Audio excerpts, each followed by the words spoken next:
right, I believe it is 7 p.m. Time to begin here. So let's get started on class number 2 of the Pursuit of Holiness. Began this last week and hopefully defined holiness a little bit for us. Quick review.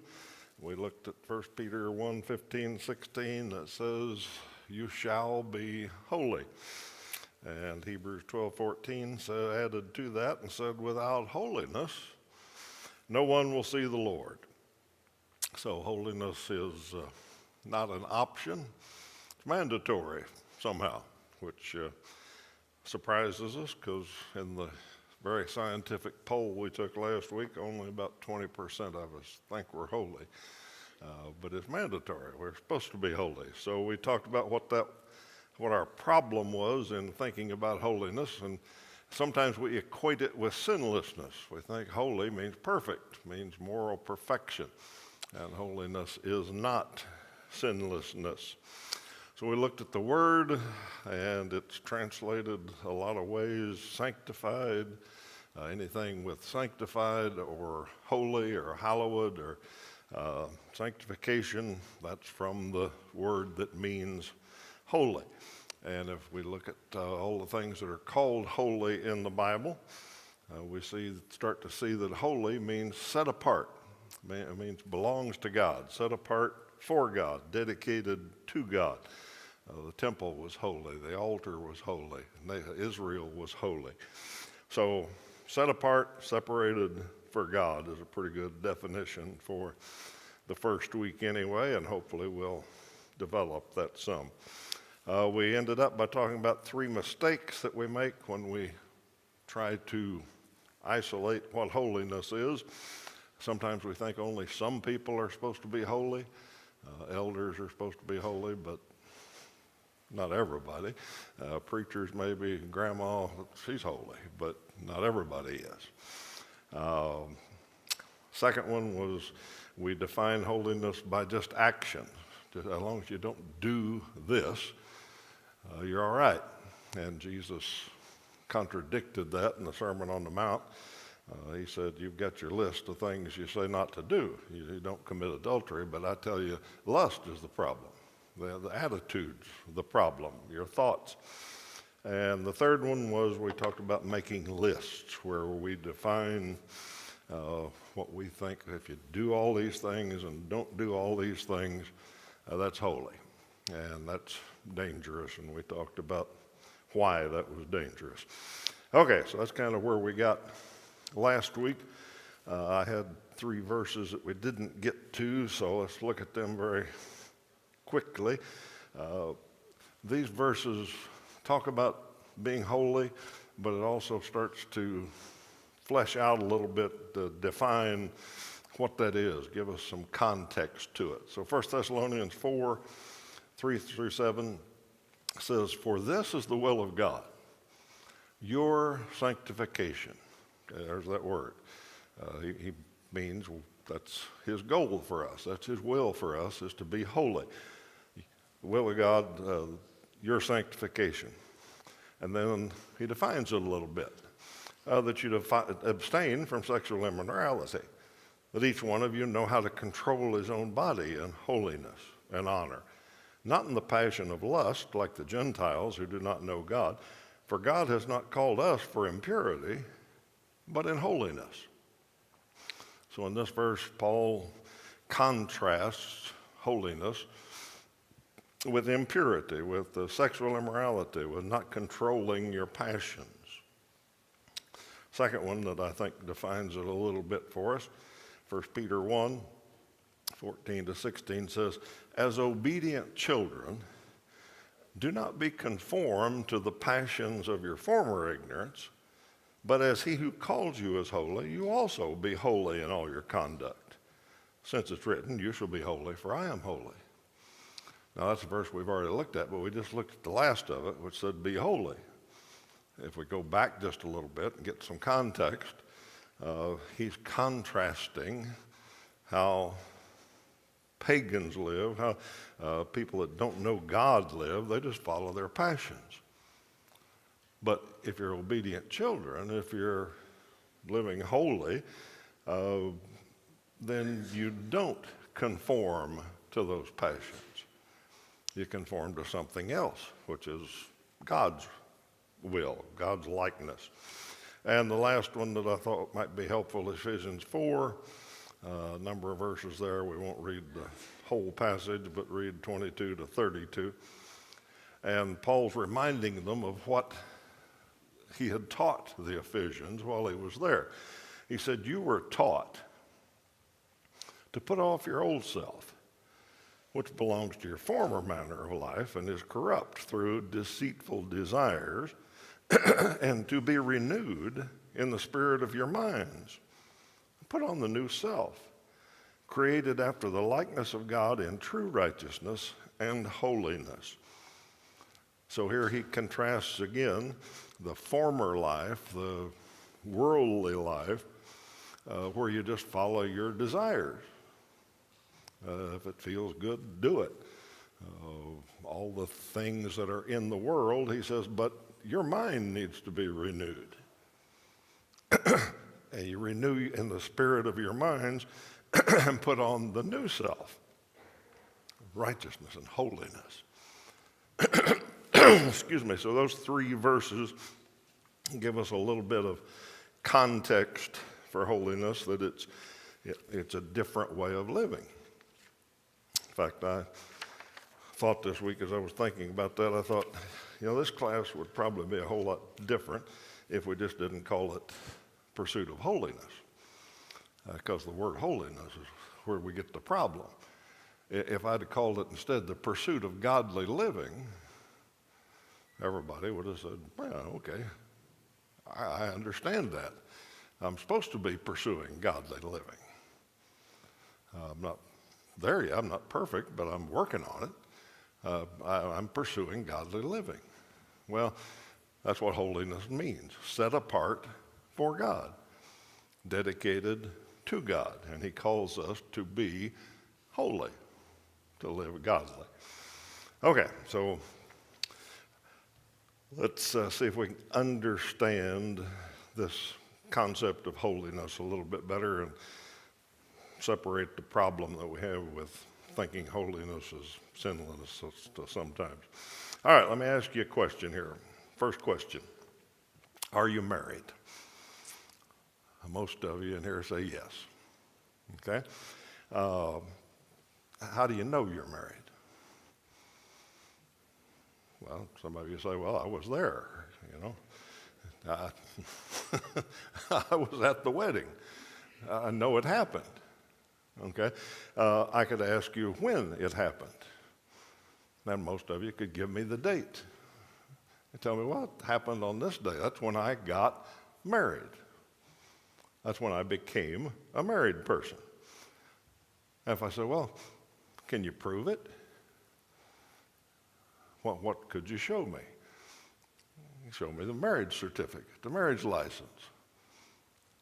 And you can say, well, see, it says so right there. And the preacher signed it, and some witnesses signed it, and the county clerk stamped it, and that proves that I'm married. Okay? So, on a specific date, because the authorities said so, you became married. You are married. Okay? Now, second question. Are you working on marriage? And anybody that's honest, whether you've been married a year or 10 years or 40 or 50, you'd say, yeah, I'm working on marriage. Well, I thought you told me you were married. Well, I am married, but I'm working on being married. Okay? And some of you are starting to make the connection here a little bit, I think. Are you going to ever get married down pat, perfect? You say, I got it. Well, if you say yes, I'll ask your spouse. And they'll probably say, well, no, we still got a ways to go. Okay? So put those two things together. You are married, but you're working on marriage. Okay, if you understand that, you get that, then you got the problem we've got with holiness. We are holy, but we're working on holiness. And that's why this class is called The Pursuit of Holiness. It's about the working on it part. Okay? Now, the reason I bring all that up and go through all that marriage illustration is because when we say holy, there's really two ways to use that word, which correspond to I am married, but I am working on marriage. So let's call those the two types of holiness, and they are different. They're different. One is positional holiness. You are holy. Okay? But then there is practical holiness, which you're working on. Okay? There is a time when you become holy, and then the rest of your life you work on becoming more holy. And if you understand those two distinctions, then we're on our way to understand what this class is about. But we got to talk about the being holy first, the positional holiness. So the way I want to explain this is the stages of holiness. And really there's two stages of holiness. There's the positional and the practical. But I want to break the practical down into two parts. So hopefully that'll make sense as we go on further. So let's do 3 stages of holiness. First is salvation. Okay? Salvation is when you become holy. Okay? Now remember, holiness isn't sinlessness. That's not what we're talking about. John said, if any of you say you don't sin, you're lying. Okay? So we still sin, but we become holy. Remember what holy means, set apart for God. Okay? At salvation, we become holy. That takes place in the mind of God. Okay? God says we're holy. Okay? It's a one-time event. Okay? Go back to thinking about the wedding. When did you become married? On this date. Why? Because the authorities said so. Okay? Very similar to salvation. It takes place in the mind of God. Okay? At salvation, when we are baptized, list all the things that happen. Now, you can't list all of them. There's a whole bunch of them. But one, that's when God forgives sins. Okay? He forgives our sins. He separates us from the world. At that point, God says, this one is mine. Okay? He did belong to the world. Now he belongs to me. He adopts you. Okay? We are adopted into the family at that time, at that one-time event. He transfers us from the kingdom of darkness into the kingdom of light. We move kingdoms at that time. Okay? He gives us eternal salvation at that point. We have eternal salvation. Okay? Now, why does all that happen? Because God says so. Okay? That one-time event, we become, in his mind, holy, set apart for him. Okay? Illustration. Moses was out wandering around as a shepherd one day, and he approached the burning bush, and what did God say? Take off your shoes, because this is holy ground. Okay? If Moses looked at it and studied it, could he tell the ground was any different? It just looked like plain old dirt. Okay, why was it holy? Because God said so. Because God said, I'm here. This is set apart for me. This ground that you're on, where you can hear me and see my manifestation in the fire, it's holy. It's set apart for me. Okay? The ground wasn't any different, but it was holy because God said so. Okay? At salvation, when we have believed and put our faith in Christ and obeyed him in baptism, and all of that takes place, I know. But when that happens, God says, you're holy. You're set apart for me now. Okay? So that's the first stage. That's positional holiness.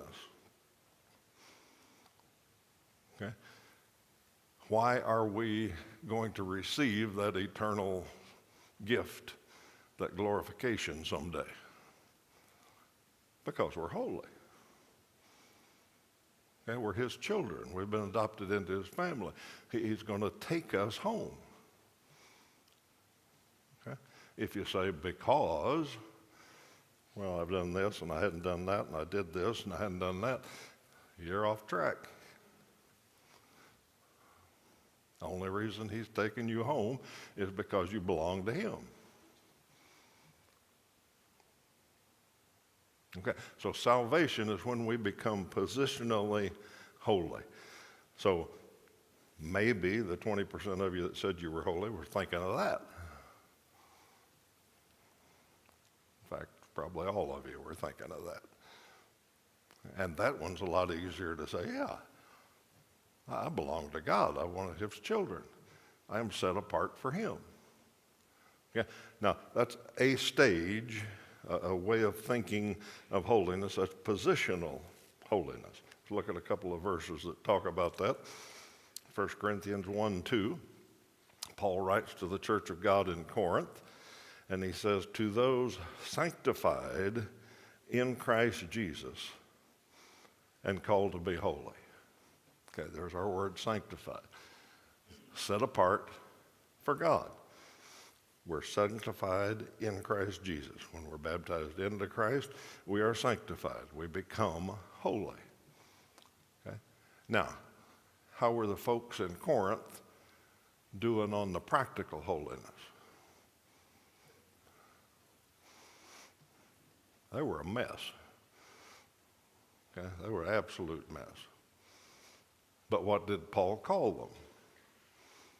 Holy. It says you're sanctified.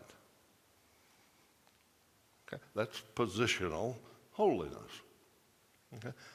1 Peter 2:9 says of all Christians, you're a chosen people, a royal priesthood, a holy nation, a people belonging to God. Okay? That's talking about positional holiness. We've been chosen. We're a royal priesthood. We're a holy nation, set apart nation. We belong to God. Okay, you got positional holiness. That's stage one. Now, the next two stages are going to talk about practical holiness. But I've divided it into two because I think they're important, and I think we cause troubles if we forget that there's two parts to it. Okay, so let's go to the second stage of holiness, which I'll call consecration. Okay, and I'm going to say that this stage, the consecration stage, it takes place in your mind. Okay, let's go back to marriage. When did you decide you wanted to be married? Hopefully somewhere before the preacher asks you if you do. Somewhere before that, hopefully, you made up your mind, yes, I want to be married. Okay. Now, you may not have understood that real well. Okay. And people that understand it better do a lot better at marriage, I think. But they ask you questions about that. The preacher asks you, have you made your mind up you want to be married? Well, he didn't say it that way, did he? He said, do you vow to love this person, what? In sickness and in health, for richer or poorer, on and on and on. Okay, what's he asking? Have you really made your mind up that you're going to love this person, that you really want to be married? Because that's what marriage is. Okay, and assuming you said yes, you had presumptively made up your mind that, yes, I want to be married. Okay? It takes place in your mind. And it's not a one-time event, although hopefully it happens before you take the vows. It's a recurring event. Okay? As you understand it more and more, you recommit, you reconsecrate that, yes, I want to be married. Okay? Now that comes in lots of daily pieces, but it still starts in the mind. In your mind, you consecrate yourself, you dedicate yourself to, I want to be married. And as that recurs, you recommit, you get serious about it again, you think about something happens that's not good or something, and you think about, yes, I want to be married. If I want to be married, which means I want to love this person, which means I want to put them first, then there's all kinds of consequences.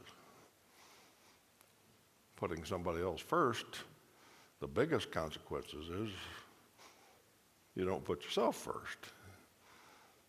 Okay? But you got to have that in your mind. You got to be consecrated to that. Now, when I say it's a recurring event, it's because certain times, probably after the honeymoon, but sometimes shortly after that, you probably had a few occurrences where you thought, whoa, I wanted to be married, but I didn't know it involved this. This is hard. And at that point, you reconsecrate. You say, yes, I do want to be married. Okay? To do that, I've got to do certain things. Okay? When I used to do a little marriage counseling and somebody'd come in and say they have all sorts of problems and on, and the first question I asked them was, do you both want to make this marriage work? I was asking this question. Have you both committed, have you both consecrated yourself to making this work? And if one or both of them said no, then we weren't going to fix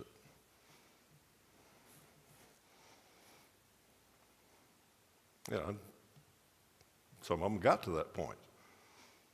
Or no, I don't want to make this work anymore. I'm not dedicated to that. Okay? So that's why I broke this out as a separate stage. Plus, it's a different thing than stage 3. Okay, so that's stage 2 is consecration to holiness, that I want to work on being holy. I want to work on living godly. I want to work on being more Christ-like. Okay, let's look at a verse that talks about that. Romans chapter 12, verses 1 and 2. I appeal to you, therefore, brothers, by the mercies of God, to present your bodies as a living sacrifice, holy and acceptable to God, which is your spiritual worship or your natural, logical service. Do not be conformed to this world, but be transformed by the renewal of your mind, that by testing you may discern what is the will of God, what is good and acceptable and perfect. Okay? So if you want to offer yourself as a living sacrifice, if you want to live godly, if you want to be holy, what's Paul say you got to do? You got to renew your mind. You got to consecrate yourself to this that says, I will not live in the old worldly way. I will live in a godly way.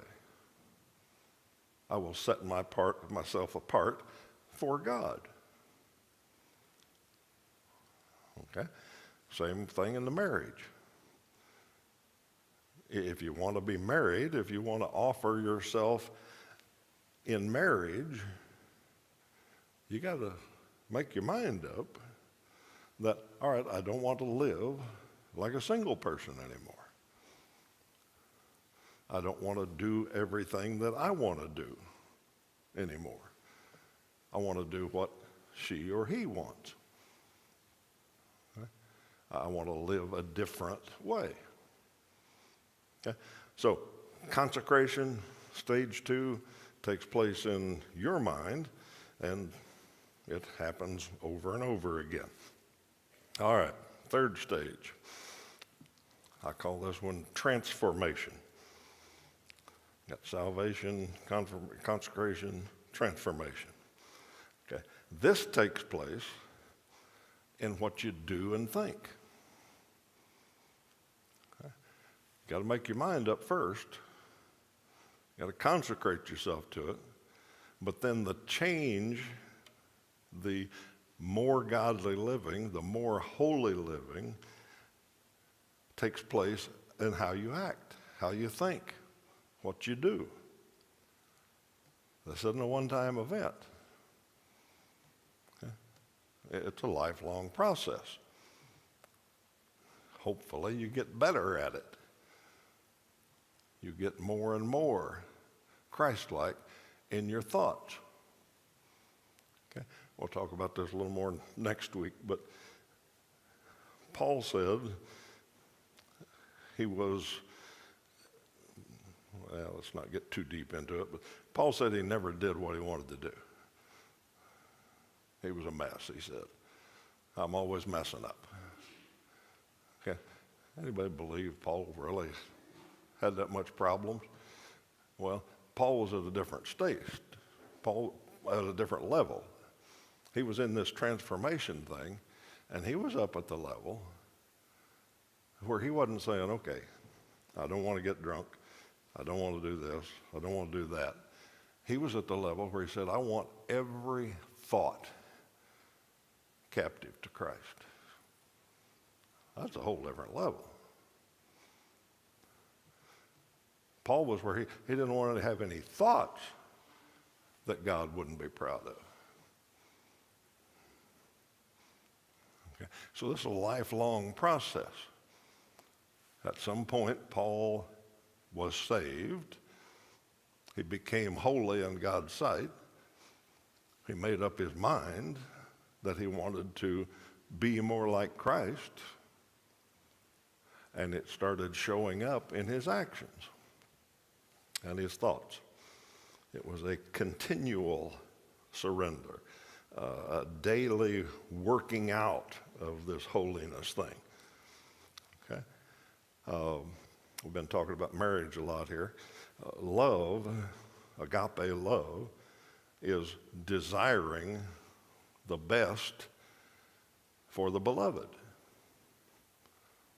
Okay? It's not about self.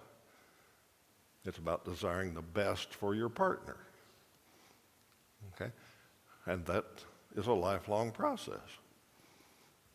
The better you get to know your partner, the better you understand each other, on and on and on, the more you do that, the better you get at it.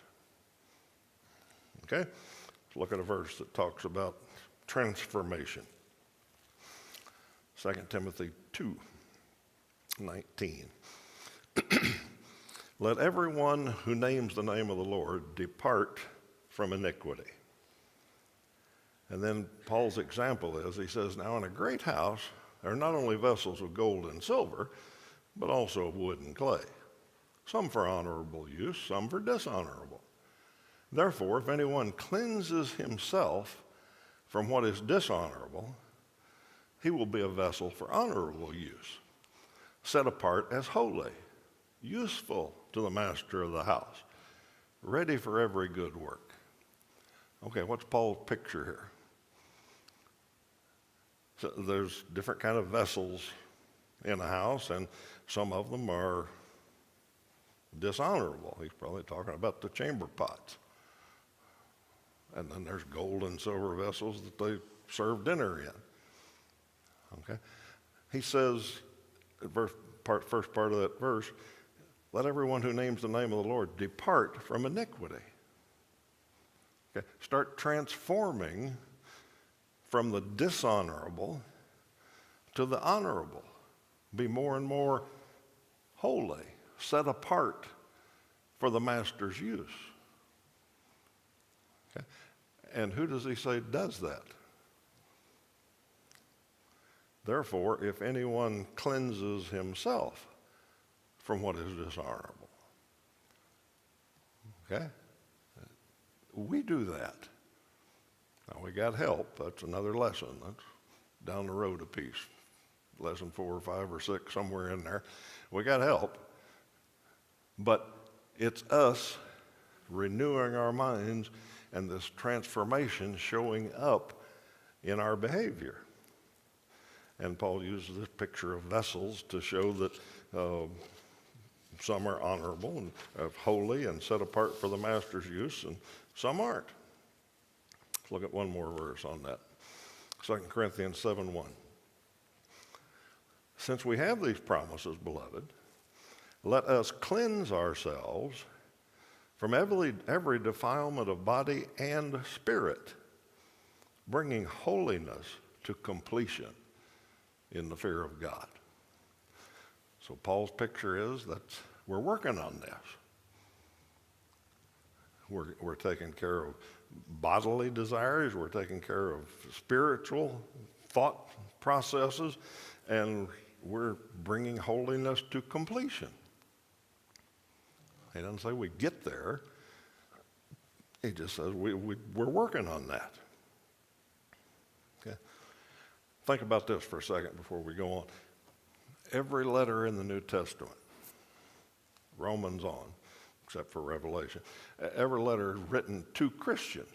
Well, Revelation's written to Christians. But in those letters,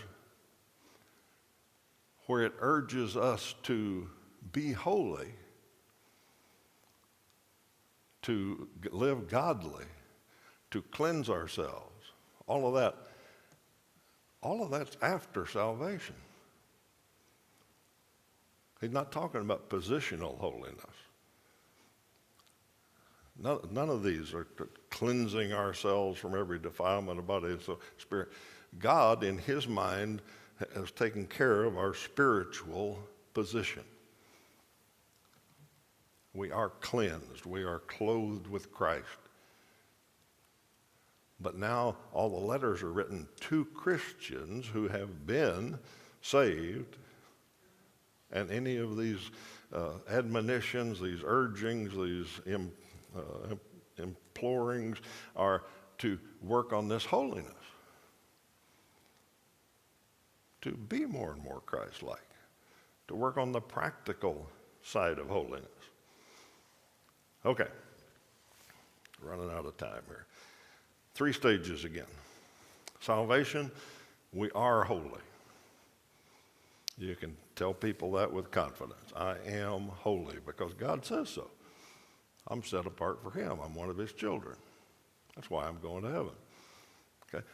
Second and third stage are this practical holiness, where we first have to make up our mind that we want to be more holy, and then the transformation will show up in our daily lives.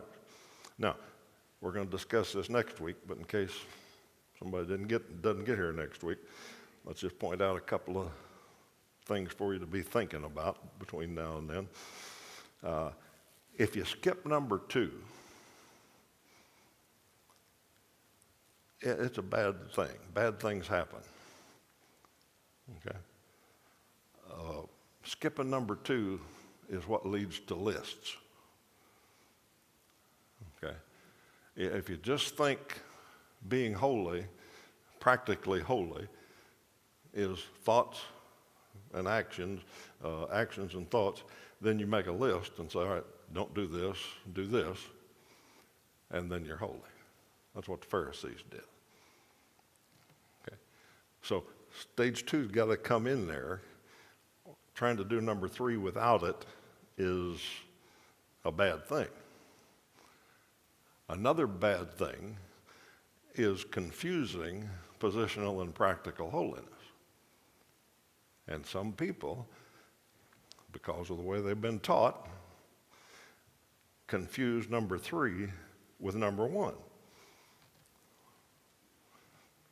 Okay?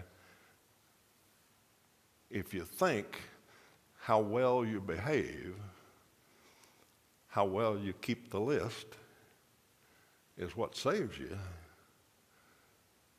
then you're a mess. Okay. If you confuse your progress on number 3 and make number 1 dependent on it, then you got all kinds of problems. Okay. That's where guilt and depression and judgmentalism and Phariseeism and all that comes from. As we decide or think, been taught that number 3, how well you're doing on somebody's list, I don't know. If you do that, I don't know if you're getting in heaven. Well, I'm not getting in heaven because of that. And we get all sorts of things messed up in there. Sometimes we get doctrinal purity messed up in there.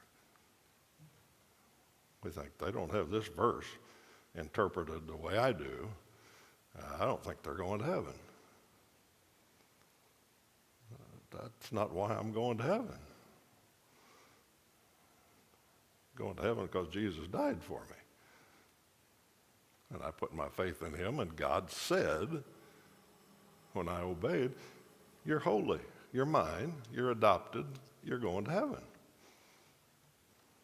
Okay, so if we get these stages confused or we leave out number 2, life gets a whole lot harder. Okay, it's 20 till, but let's do one more real fast example and kind of tie this together. Basketball. Some of you had a kid that made the first biddy team or whatever they called it. Okay? The other picture is the dream team. The best basketball team ever assembled in the history of the universe. Okay? Now, if you ask somebody on the biddy team, are you a basketball player? What's the answer? Yeah, they're a basketball player. Okay, they are a basketball player. Are the guys on the dream team basketball players? Yeah. Okay. Now, are some of them better than some others? Some of them made a lot more progress, haven't they? Okay. Now, problem with this analogy is probably 95% of the progress is based on genetics, okay? Physical talent. Okay? Every kid on that biddy team thinks they're going to be in the NBA someday. Okay? 1 out of a million might be. And a lot of it's genetic, physical talents and all that. But as you go from biddie ball, where you are a basketball player, to high school, college, NBA, minor leagues, whatever, as you go, every step gets harder. Every step gets more difficult. And discounting the talent thing, obviously the talented rise, but how do you go from very basic level of basketball playing to the best?